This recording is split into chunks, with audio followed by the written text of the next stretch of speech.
a look at the role of the Rothschild family, the family said to be the wealthiest in the world. When Amschel Meyer Bauer inherited the business, he decided to change his name to Rothschild. Amschel soon learned that loaning money to governments and kings was more profitable than loaning to private individuals. Not only were the loans bigger, but they were secured by the nation's taxes. Mayer Rothschild had 5 sons. He trained them all in the skills of money creation, then sent them out to the major capitals of Europe to open branch offices of the family banking business. His first son, Amschel Meyer, stayed in Frankfurt to mind the hometown bank. His second son, Solomon, was sent to Vienna. His third son, Nathan, was clearly the most clever. He was sent to London at age 21 in 1798, 100 years after the founding of the Bank of England.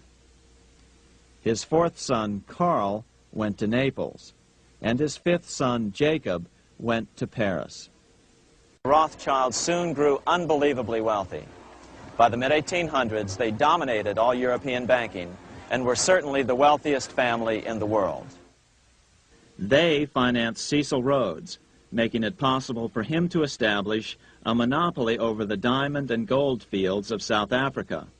In America, they financed the Harrimans and railroads, the Vanderbilts in railroads and the press, and Carnegie in the steel industry, among many others. In fact, during World War I, J.P. Morgan was thought to be the richest man in America. But after his death, it was discovered that he was actually only a lieutenant of the Rothschilds. By 1850, James Rothschild, the heir of the French branch of the family, was said to be worth 600 million French francs, 150 million more than all the other bankers in France put together. He built this mansion called Ferrier, just east of Paris. Wilhelm I, on seeing it, exclaimed, "Kings couldn't afford this. It could only belong to a Rothschild." Money changers, those who loan out and manipulate the quantity of money, were active in medieval England. In fact, they were so active that acting together, they could manipulate the entire English economy. These were not bankers per se. The money changers generally were the goldsmiths. They were the first bankers because they started keeping other people's gold for safekeeping in their vaults. The first paper money was merely a receipt for gold left at the goldsmith.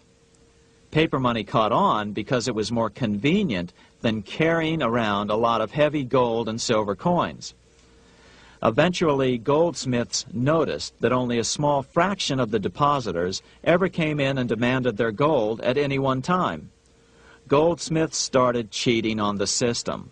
They discovered that they could print more money than they had gold, and usually no one would be the wiser. Then they could loan out this extra money and collect interest on it. This was the birth of fractional reserve banking. That is, loaning out many times more money than you have assets on deposit. So, if $1,000 in gold were deposited with them, they could loan out about $10,000 in paper money and draw interest payments on it, and no one would ever discover the deception. By this means, goldsmiths gradually accumulated more and more wealth and used this wealth to accumulate more and more gold. Today, this practice of loaning out more money than there are reserves is known as fractional reserve banking. Every bank in the United States is allowed to loan out at least 10 times more money than they actually have. That's why they get rich on charging, let's say, 8% interest. It's not really 8% per year, which is their income. It's 80%. That's why bank buildings are always the largest in town. When Queen Mary's sister, Queen Elizabeth I, took the throne, she was determined to regain control over English money.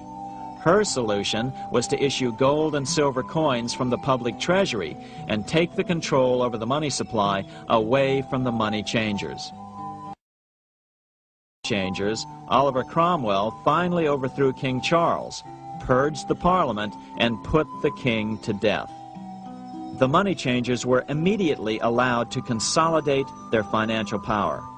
The result was that for the next 50 years, the money changers plunged Great Britain into a series of costly wars. They took over a square mile of property in the center of London, known as the City of London. This area today is still known as one of the 3 predominant financial centers of the world. By the end of the 1600s, England was in financial ruin. 50 years of more or less continuous wars with France and Holland had exhausted her. Frantic government officials met with the money changers to beg for the loans necessary to pursue their political purposes. The price was high. A government-sanctioned, privately owned bank which could issue money created out of nothing. It was to be the modern world's first privately owned central bank, the Bank of England. Although it was deceptively called the Bank of England to make the general population think it was part of the government, it was not. Like any other private corporation, the Bank of England sold shares to get started. The investors, whose names were never revealed, were supposed to put up £1.25 million British pounds in gold coin to buy their shares in the bank. The bank was duly chartered in 1694 and started out in the business of loaning out several times the money it supposedly had in reserves, all at interest. In exchange, the new bank would loan British politicians as much of the new currency as they wanted, as long as they secured the debt by direct taxation of the British people.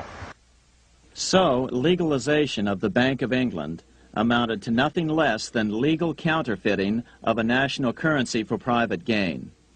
Unfortunately, nearly every nation now has a privately controlled central bank using the Bank of England as the basic model. Such is the power of these central banks that they soon take total control over a nation's economy. It soon amounts to nothing but a plutocracy ruled by the rich. The central bank scam is really a hidden tax. The nation sells bonds to the central bank to pay for things it does not have the political will to raise taxes to pay for. But the bonds are purchased with money the central bank creates out of nothing. More money in circulation makes your money worth less. The government gets as much money as it needs, and the people pay for it in inflation. The beauty of the plan is that not one person in 1,000 can figure it out because it's usually hidden behind complex-sounding economics gibberish. In 1790, less than 3 years after the Constitution had been signed, the money changers struck again. The newly appointed first Secretary of the Treasury, Alexander Hamilton, proposed a bill to the Congress calling for a new, privately owned central bank. Coincidentally, that was the very year that Amschel Rothschild made his pronouncement from his flagship bank in Frankfurt. Let me issue and control a nation's money, and I care not who writes the laws. After a year of intense debate, in 1791, Congress passed the bill and gave it a 20-year charter. The new bank was to be called the First Bank of the United States, or BUS. The bank was given a monopoly on printing U.S. currency, even though 80% of its stock would be held by private investors. The other 20% would be purchased by the U.S. government. Like the Bank of England, the name of the Bank of the United States was deliberately chosen to hide the fact that it was privately controlled. And like the Bank of England, the names of the investors in the bank were never revealed. Many years later, it was a common saying that the Rothschilds were the power behind the old Bank of the United States.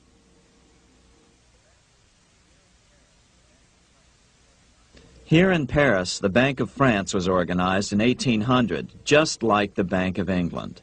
But Napoleon decided France had to break free of debt, and he never trusted the Bank of France. He declared that when a government is dependent upon bankers for money, the bankers, not the leaders of the government, are in control. This is the Waterloo battlefield about 200 miles northeast of Paris in what today is Belgium.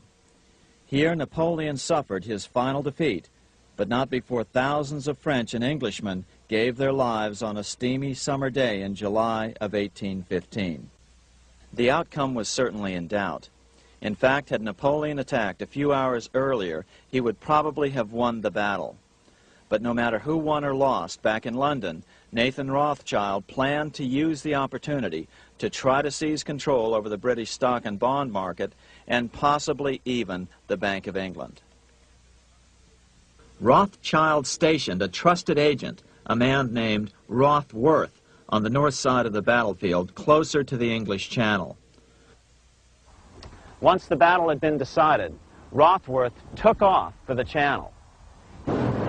He delivered the news to Nathan Rothschild a full 24 hours before Wellington's own courier. Rothschild hurried to the stock market and took up his usual position in front of an ancient pillar. All eyes were on him. The Rothschilds had a legendary communications network. If Wellington had been defeated and Napoleon was loose on the continent again, Britain's financial situation would become grave indeed. Rothschild looked saddened. He stood there motionless, eyes downcast. Then suddenly he began selling. Other nervous investors saw that Rothschild was selling. It could only mean one thing: Napoleon must have won, Wellington must have lost. The market plummeted. Soon everyone was selling their consols, their British government bonds, and prices dropped sharply. But then Rothschild started secretly buying up the consols through his agents for only a fraction of their worth hours before. Myths, legends, you say? 100 years later, the New York Times ran a story which said that Nathan's grandson had attempted to secure a court order to suppress a book with this stock market story in it. The Rothschild family claimed the story was untrue and libelous, but the court denied the Rothschilds' request and ordered the family to pay all court costs. What's even more interesting about this story is that some authors claim that the day after the Battle of Waterloo, in a matter of hours, Nathan Rothschild came to dominate not only the bond market, but the Bank of England as well. Whether or not the Rothschild family seized control of the Bank of England, the first privately owned central bank in a major European nation and the wealthiest, one thing is certain: by the mid-1800s, the Rothschilds were the richest family in the world, bar none. They dominated the new government bond markets and branched into other banks and industrial concerns. In fact, the rest of the 19th century was known as the Age of the Rothschilds. Despite this overwhelming wealth, the family has generally cultivated an aura of invisibility. Although the family controls scores of industrial, commercial, mining, and tourist corporations, only a handful bear the Rothschild name. By the end of the 19th century, one expert estimated that the Rothschild family controlled half the wealth of the world. Whatever the extent of their vast wealth, it is reasonable to assume that their percentage of the world's wealth has increased since then. But since the turn of the century, the Rothschilds have cultivated the notion that their power has somehow waned even as their wealth increases. Just 1 year after Waterloo and Rothschild's alleged takeover of the Bank of England, the American Congress passed a bill permitting yet another privately owned central bank. This bank was called the Second Bank of the United States. Just as before, the primary stockholders remained a secret. But it is known that the largest block of shares, about 1/3 of the total, were sold to foreigners. As one observer put it, it is certainly no exaggeration to say that the Second Bank of the United States was rooted as deeply in Britain as it was in America. So, by 1816, some authors claim the Rothschilds had taken control over the Bank of England and backed a new, privately owned central bank in America as well. During the early 1900s, men like J.P. Morgan led the charge. One final panic would be necessary to focus the nation's attention on the supposed need for a central bank. The rationale was that only a central bank can prevent bank failures. Morgan was clearly the most powerful banker in America. and a suspected agent for the Rothschilds. Morgan had helped finance John D. Rockefeller's Standard Oil empire. He had also helped finance the monopolies of Edward Harriman in railroads, of Andrew Carnegie in steel, and of others in numerous industries. But on top of that, J.P. Morgan's father, Junius Morgan, had been America's financial agent to the British. After his father's death, J.P. Morgan took on a British partner, Edward Grenfell, a longtime director of the Bank of England. By 1907, the year after Teddy Roosevelt's re-election, Morgan decided it was time to try for a central bank again. Using their combined financial muscle, Morgan and his friends were secretly able to crash the stock market. Thousands of small banks were vastly overextended. Some had reserves of less than 1% thanks to the fractional reserve principle. Within days, bank runs were commonplace across the nation. Now Morgan stepped into the public arena and offered to prop up the faltering American economy by supporting failing banks with money he manufactured out of nothing. It was an outrageous proposal, far worse than even fractional reserve banking, but Congress let him do it. His plan worked. Soon, the public regained confidence in money in general and quit hoarding their currency. But as a result, banking power was further consolidated into the hands of a few large banks. By 1908, the panic was over, and Morgan was hailed as a hero by the president of Princeton University, a man by the name of Woodrow Wilson. The money changers had been able to create a series of booms and busts.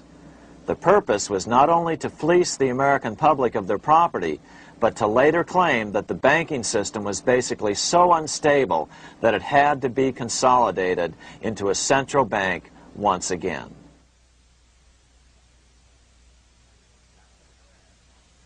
After the crash, Teddy Roosevelt, in response to the panic of 1907, signed into law a bill creating something called the National Monetary Commission. Of course, the commission was packed with Morgan's friends and cronies. The chairman was a man named Senator Nelson Aldrich from Rhode Island. Aldrich represented the Newport, Rhode Island homes of America's richest banking families. His daughter married John D. Rockefeller, Jr., and together they had 5 sons: John, Nelson, who would become vice president in 1974, Lawrence, Winthrop, and David, the head of the Council on Foreign Relations and former chairman of Chase Manhattan Bank.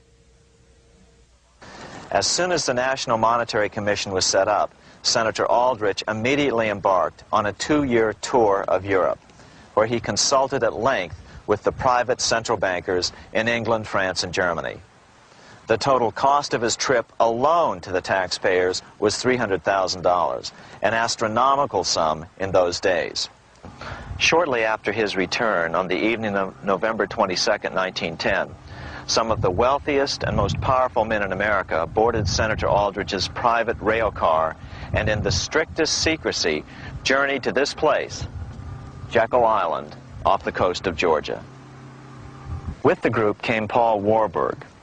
Warburg had been given a $500,000 per year salary to lobby for the passage of a privately owned central bank in America by the investment firm Kuhn, Loeb and Company. Warburg's partner in this firm was a man named Jacob Schiff, the grandson of the man who shared the Green Shield house with the Rothschild family in Frankfurt. Schiff, as we'll find out later, was in the process of spending $20 million to finance the overthrow of the Tsar in Russia. These 3 European banking families, the Rothschilds, the Warburgs, and the Schiffs, were interconnected by marriage down through the years, just as their American banking counterparts, the Morgans, Rockefellers, and Aldriches were. Secrecy was so tight that all 7 primary participants were cautioned to use only first names to prevent servants from learning their identities. Years later, one participant, Frank Vanderlip, president of National City Bank of New York and a representative of the Rockefeller family, confirmed the Jekyll Island trip in a February 9, 1935 edition of the Saturday Evening Post.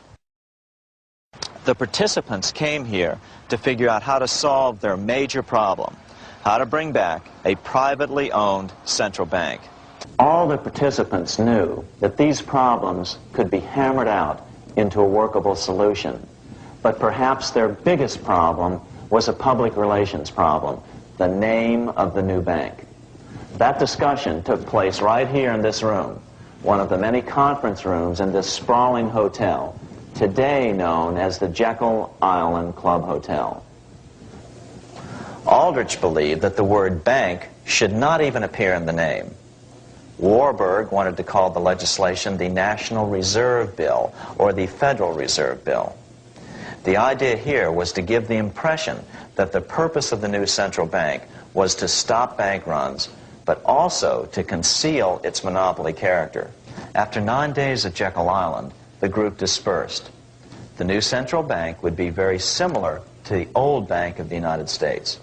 It would be given a monopoly over U.S. currency and create that money out of nothing. Like the pharaohs of ancient Egypt who built their empire with the help of a grand vizier, Queen Elizabeth II also has a grand vizier, serves as her most trusted advisor.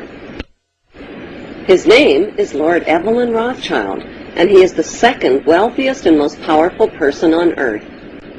He is also Lord of the world's financial capital, the city-state of London. Lord Rothschild and his ring of power hide their identities behind 13 city council members who stand in as their representatives. On November 30th, 2000, Lord Rothschild, now in his 70s, got married in London to a wealthy Zionist businesswoman named Lynn Forrester. The couple then jetted to Washington and spent their wedding night in the White House. Just how rich and powerful is Lord Evelyn Rothschild? Historically, the Rothschild family wealth was hidden in underground vaults. The Rothschild secret financial records were never audited and never accounted for. Their family-commissioned biographies give the illusion that their family fortune has dwindled, but researchers estimate their wealth at close to $500 trillion, more than half the wealth of the entire world.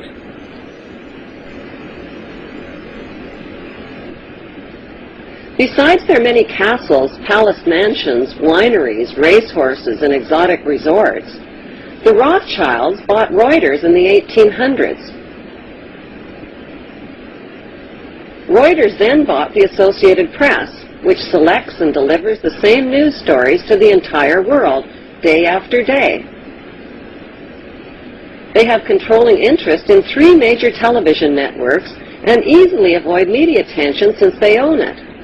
Until recently, they owned and operated England's Royal Mint and continue to be the gold agent for the Bank of England, which they also direct. They control the LBMA, London Bullion Market Association, where 30 to 42 million ounces of gold worth over $11 billion are traded daily. The Rothschilds earn millions weekly just on transaction fees alone. They also fix the world price of gold on a daily basis and profit from its ups and downs. Over the centuries, the Rothschilds have amassed trillions of dollars worth of gold bullion in their subterranean vaults and have cornered the world's gold supply. They own controlling interest in the world's largest oil company, Royal Dutch Shell. They operate phony charities and offshore banking services where the wealth of the black nobility and the Vatican is hidden in secret accounts at Rothschild Swiss banks, trusts, and holding companies. How did Evelyn Rothschild become the filthy rich Grand Vizier to Queen Elizabeth II and godfather of the black nobility? By birth, Evelyn Rothschild is the great-great-great-grandson of Mayor Rothschild and is passing the godfathership down to David de Rothschild. Although Evelyn Rothschild looks like a harmless gray-haired old man, make no mistake about it, Rothschild and his ancestors have handpicked presidents, crashed stock markets, bankrupted nations, orchestrated wars, and sponsored the mass murder and impoverishment of millions. The wealth hoarded by this one family alone could feed, clothe, and shelter every human being on earth.